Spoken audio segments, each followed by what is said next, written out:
60 ఏళ్లు వచ్చిన మనిషి ఈ రోజు తన జీవితంలో దేవుణ్ణి చూపించలేకపోతున్నాడు. సమాజానికి చూపించగలుగుతున్నాడా? చూపించడం చేత కాదు కదా. చూపించడానికి ఈరోజు ముందొస్తే బెదిరిస్తున్నారండి మమ్మల్ని. బెదిరింపులు. మీటింగులు పెడతారా, ఖబర్దార్ అన్నారట. ఏనానా నిజమా కాదా వంశీ? నిలబడి చెప్పు. బెదిరింపు ఫోన్ కాల్స్ నీకు వచ్చాయా లేదా? వస్తే చెయ్యొద్దు. వచ్చాయండి. ఎలా పెడతారు సభలు మీరు? జాగ్రత్త, లేపేస్తాం. లేపేస్తావా? నువ్వెవడురా లేపేయడానికి? లేపేవాడు పైనున్నాడు. లేపేవాడు పైనున్నాడు. నీ చేతిలో ఉందనుకుంటున్నావా? ఈ స్టేజ్ మీద బాంబు పెట్టి లేపేస్తావా? సభను జరగకుండా ఆటంకపరుస్తావా? ఆటంకపరచలేవు. మొదటి శతాబ్దంలో పౌలు, పేతురు, అపోస్తలులు అనేక మంది మహాజ్ఞానాన్ని చేతబట్టి వాక్యాన్ని ప్రకటిస్తుంటే వాక్యాన్ని ఎదిరించలేని చేతకాని దద్దమ్మలు ఏం చేసాయో తెలుసా? మీ బైబిల్ ఇప్పుడు చూడండి. అపోస్తుల కార్యాలు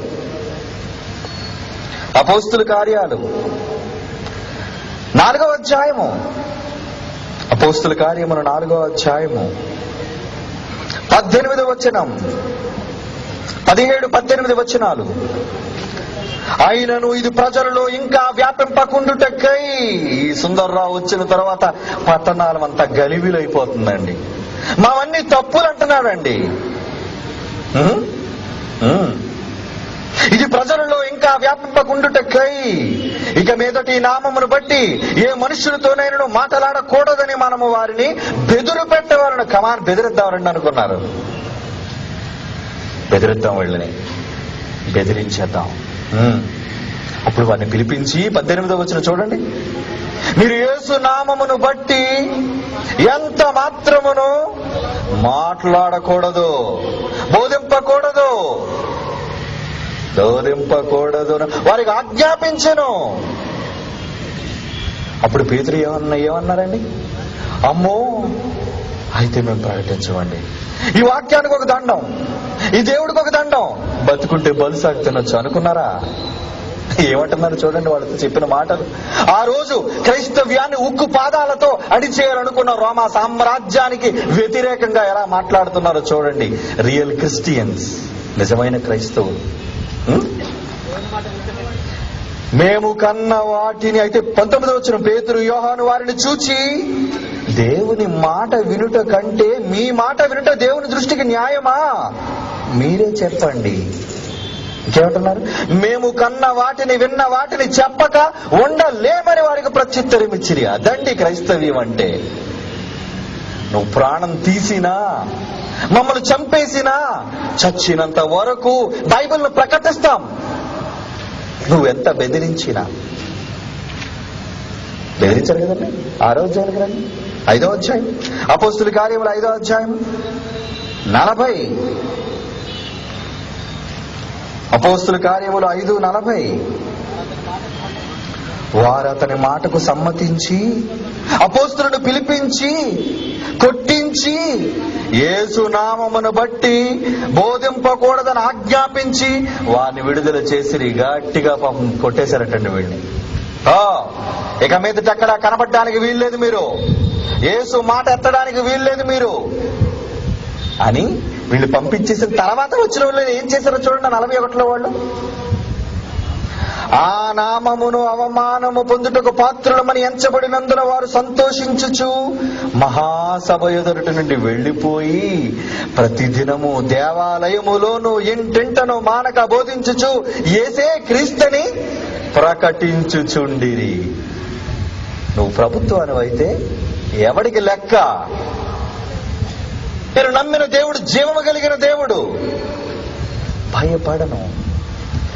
ఈరోజు క్రైస్తవుడు అలాగే ఉండాలండి. ఎందుకు భయం? ఎవడో బెదిరిస్తాడనో, ఎవడో నిన్ను లేపేస్తాడనో. ఏవండి, ఒకవేళ లేపేయడమే దేవుని సంకల్పం అయితే వీరస్వర్గం అండి. దేవుని సేవలో చావు అందరికీ రాదండి, అది వరం మాకు.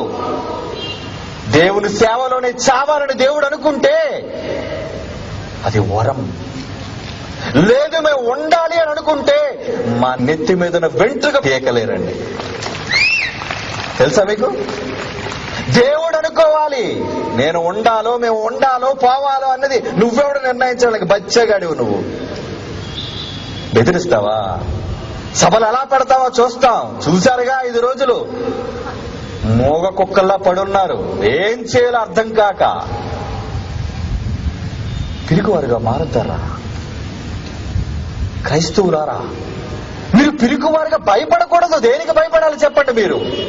అమ్మో ఇలా మాట్లాడితే ఎలాగండి, ప్రభుత్వాన్ని అనేస్తే ఎలాగండి, ఏం చేస్తారు? దేనికి భయం? నువ్వు నమ్మిన వాక్యాన్ని నిజంగా చెబుతున్నప్పుడు కాదన్నవాడు ఎవడు కాదనలేడు, ఎవడు దానిని ఎదిరించలేడండి. ఎందుకో తెలుసా?